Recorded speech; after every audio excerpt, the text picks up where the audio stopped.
Well, a very good evening for everybody watching Global TV Uganda. My name is Senabule Adrian Charlson, and this is the Global TV Updates. I'm with Padre Brian Sulaiman, and he's always there to analyze updates and probably see things in an extraordinary. With me, I always tell people that stop looking at things in a way of omuntu wa bulijjo. And that narrative is also very terrible. No. Look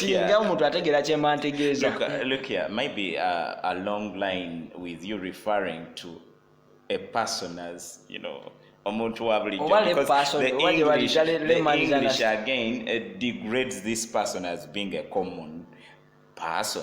Being a commoner, it's not that good. That would be direct translation. No, it's not direct. But let's not discuss semantics before you introduce yourself. That for a common person, then they are a commoner. No, there is what we call a lay person. There is what we call a lay person. So lay people, there is a way they use lay people other than a common person. A common person, we've had this, and then we need also to stop such kind of discrimination across social classes of people. I guess you know that we're in the program.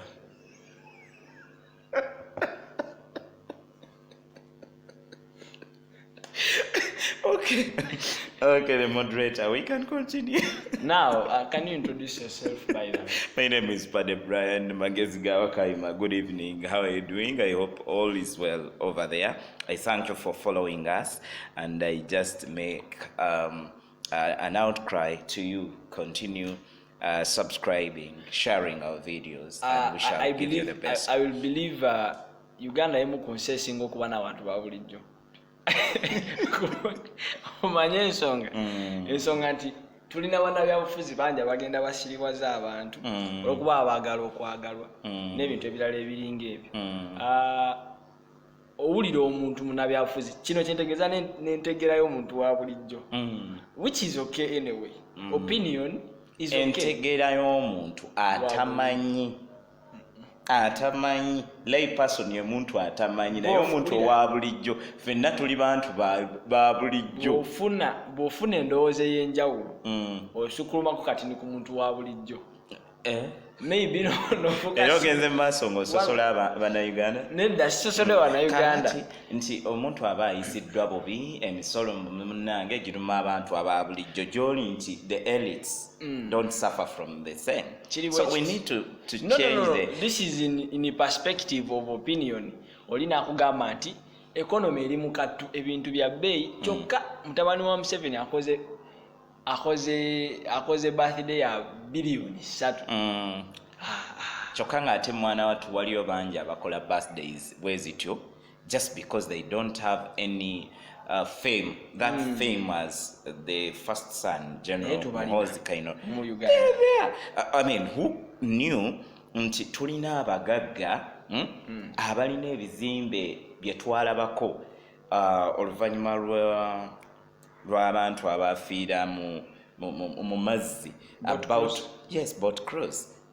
Nobody knew that we had such wealthy men in this country with buildings, mansions of such caliber. So it is very possible there are very many Ugandans out there that can make this. Yes. Ensonga etulese this time round ya Mwami Museveni mu katuuka ebyobufuzi bye tulimu, ngenda kulaga endowooza y'omuntu wa bulijjo wejjira mu katuuka eby'ebifuna bye tulimu ebyobufuzi mu national. Omwami yagambye tetujja kusala misolo. Kati ekyo kinyiza omuntu wa bulijjo. Lwaki tasala ku misolo? Sente zaffe ekisooka abantu ba bulijjo balowooza sente zaabwe tebalina kye bazikozesa. Kati lwaki tasala emisolo? Ffe tuli baavu mbu abali mu gavumenti bagagga kyokka basigala bezza sente zonna. Lwaki tebasala emisolo? Ebintu ne bitambula. Ndowooza omusolo oguli ku mafuta, if I can quote well, it is 1,200.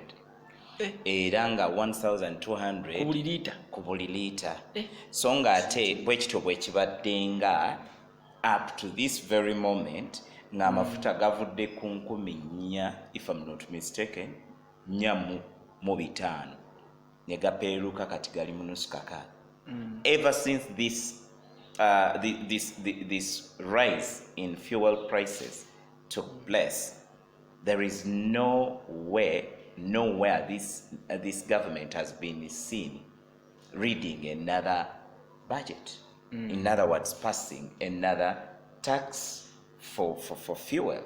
So ebintu ebimu tulekeraawo kubanga tubiraba nga bwe tuba tubiwulidde. The thing is, we should understand that this country has no luxury of cutting the tax. Yes. You cut the tax, then you worsen the whole situation of the economy, because this economy needs these taxes. These taxes, because it's where we get the revenue to stand the country. So without them, how are we going to live? Kankubulire ekintu kimu nze kye nazuula. Tulina kye tuyita inflation. Ebintu okulinnya emiwendo kye tulina mu Africa. Tulina kye bayita obwavu. Nakyo tukirina. Now, inflation n'obwavu biri related n'ebyanjawulo. Ffe abantu abalala bano naddala bannabyabufuzi n'abazungu bakwata obwavu bwaffe ne babutuuma inflation. Kubanga kati katugeze amafuta bagakendezza gagenda kudda ku 1,500. Katugeze basaza omusolo mbu bagujje ku 1,200 ne baguza ku nusu ne bwe no tukole kitasoboka ne bagiza ku nusu 200 kitasoboka kubanga amafuta kyekimu ku bintu ebisinga obaamu omusolo ate nga birina omusolo mungi across the line nga eyo gye gava gasasula omusolo on the shipping, gasasula omusolo on the clearance at Mombasa, ne gasasula eno omusolo nga gayingira kakati. Buli omu amafuta bwe gakka automatically buli kimu kigenda kukka. Naawe abadde atunda amandaazi ojja kugongeza obunene. Abadde atunda kasooli naawe ensawo ojja kukikola ki? Ojja kugikendeeza essente. But is it obvious here in Uganda that the lowering of tax revenue on fuel? Kisoboka. No. Ngamba amafuta gasse ebbeeyi. True. But is it obvious that once the tax revenue on fuel is cut, so the prices would lower down?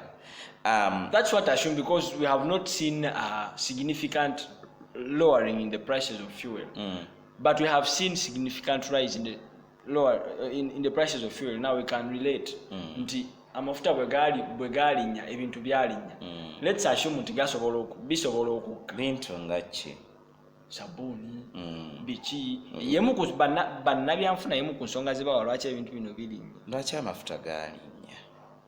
Amafuta galinnya, ensonga y'amafuta erimu olutalo lwa Ukraine. Yemu ku nsonga ze batuwa. Era abatusinga okumanya lwaki amafuta galinnya. Okay, let's continue. I enjoy this, you know, coming up as a guest, and now you turn into a host. Kirungi nnyo. Yes, please. Kakati singa bino ebintu byonna bikka n'abantu ne bakendeeza bye batunda ate enjawulo enaabaki.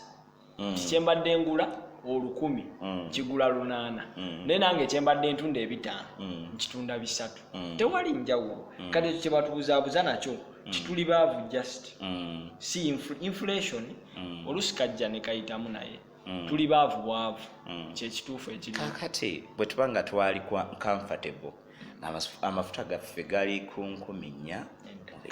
No. By then we were comfortable of this. Tewali buzibu bwonna. Era maybe amalowoozi gaavangayo nti tukendeeze ku musolo oguli ku ki, naye not as how it is sounding now. Kubanga the politicians have manipulated the minds of the common person. Katugamba banaga nti mafuta era emiwendo gyeyongedde kuba emisolo giri waggulu. I mean, when did this country really have such? Yes, so tuba tulina just okwebeereramu ate era ne tumanya nti there is no nation that can live without tax revenue. So kikulu nnyo omukulu yavuddeyo n'agamba nti tetujja anti kyabulabe ate nyina ekintu kyenjagala ennyo omukulembeze w'eggwanga oyo ekimu ku bintu byemwagalako oluusi abeera w'amazima oluusi takolererwa kwagalwa byabalimba bibalimba naye tabibalimba mu mwagale abanagenda zendala so yabagambiddeyo nti tetujja kusala tagaba false hope kiki kyenadde nkugamba kitagaba false hope yabagambiddeyo tetujja kusala kubanga ebadde efuuse emboozi nga buli agalo nenya gavumenti agamba kati awo kyokola wootemera emisolo ebintu ebitambuzibwa gavumenti nebikola Uganda tulina era okukola ki okwesunako nti well we are a nation who should discuss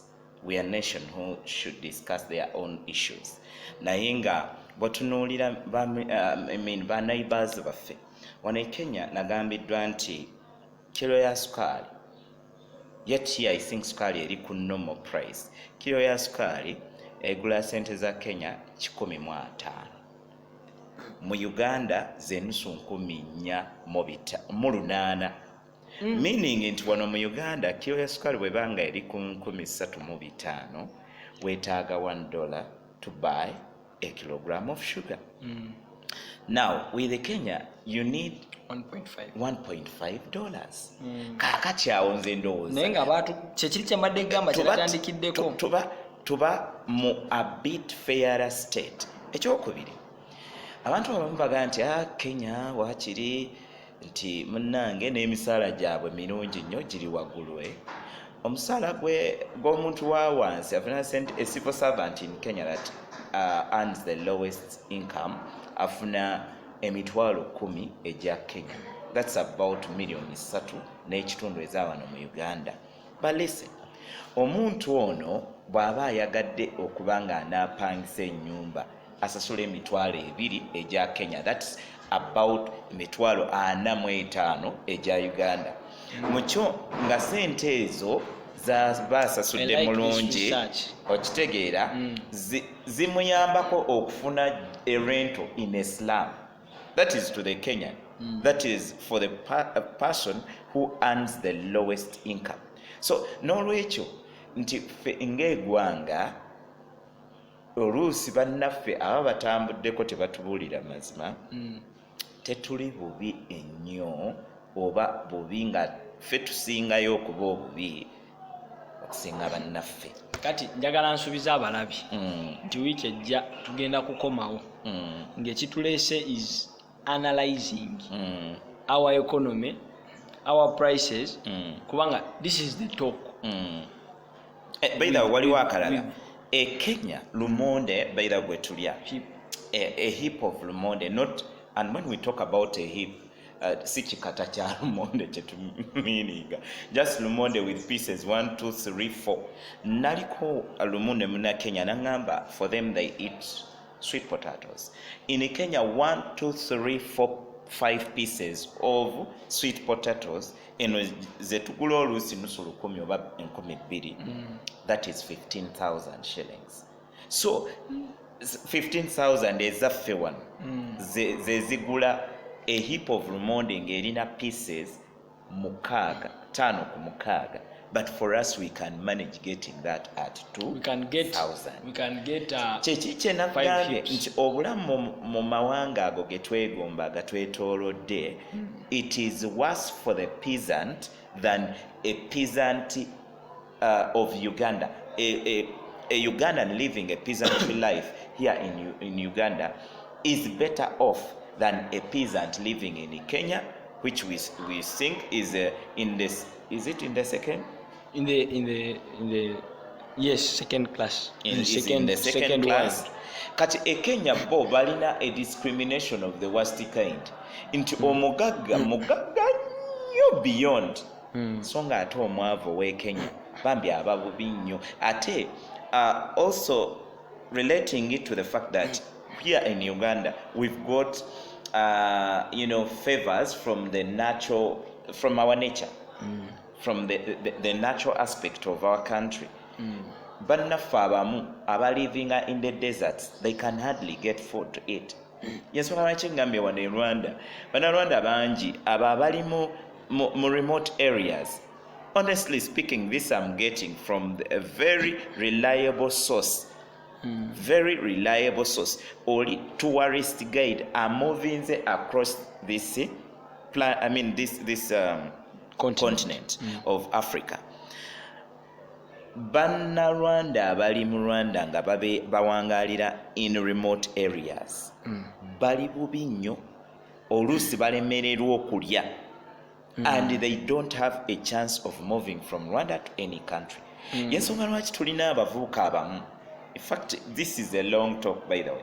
There are those young men who come from the neighboring country to Rwanda, that is Burundi. When they come here in Uganda, what business do they do? Batunda binyeebwa ffe bye tujerega.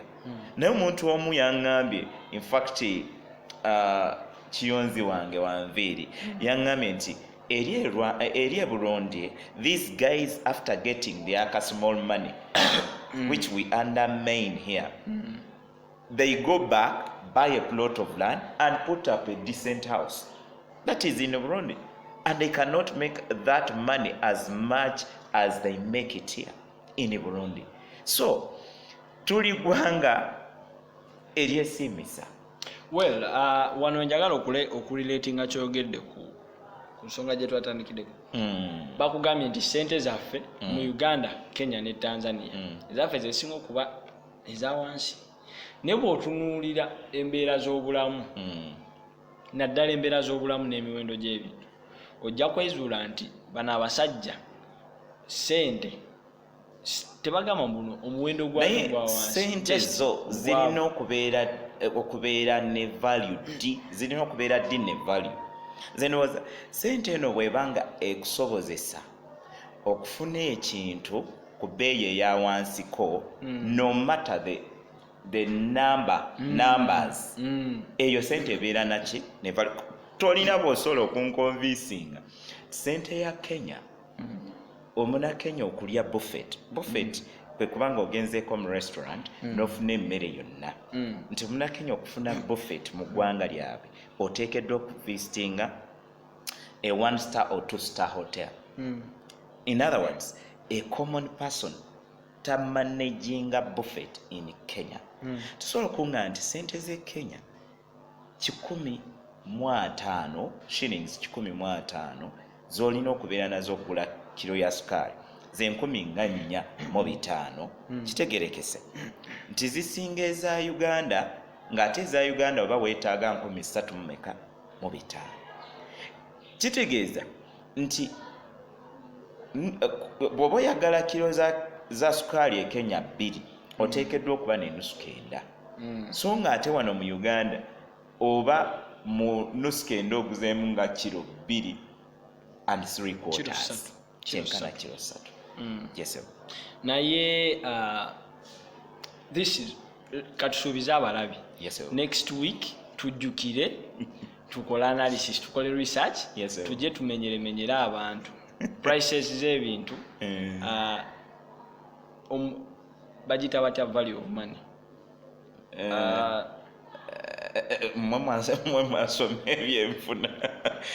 No, as in currency. Kubanga bw'otunuulira currency ne prices biringa ebiri inversely proportional. Video ya leero njagala kugikomya wano. Tubadde twogera ku miwendo gya bintu. Museveni agambye tebagenda kusala misolo. Nene tugenda okwesanga nga Kenya abantu abatugamba nti ssente ezaabwe zizitosinga ezaffe nga emiwendo gy'ebintu gyeka giri wagguluko.